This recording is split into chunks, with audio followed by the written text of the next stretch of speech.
Pediatrics is one branch of medicine that demands a focus beyond the individual patient and immediate health problems.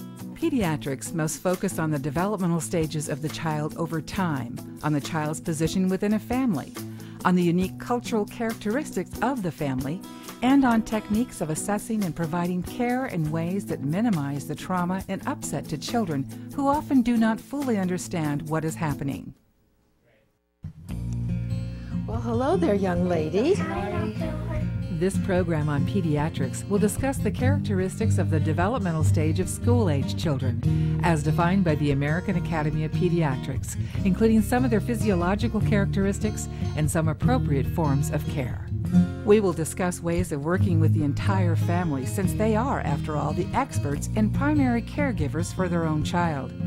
We will discuss dealing with psychosocial and cultural differences and how the pediatric nurse must be aware of these and incorporate them without bias into an objective assessment.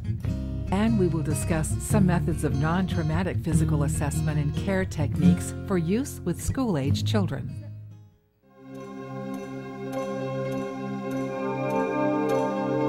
Children are considered school-age from about 6 until the onset of puberty at about 12.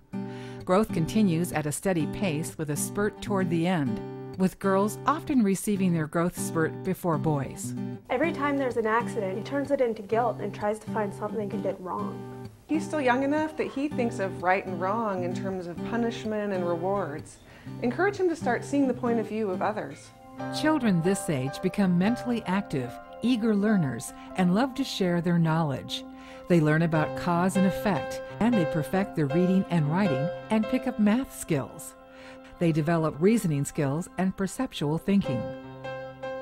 Facial proportions change over this period, exacerbated by the loss of the deciduous teeth and growth of the secondary set that at first appear too large for the face.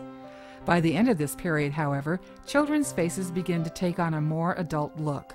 And ironically, just as the separate self is fully maturing, there is a tremendous need for peer approval.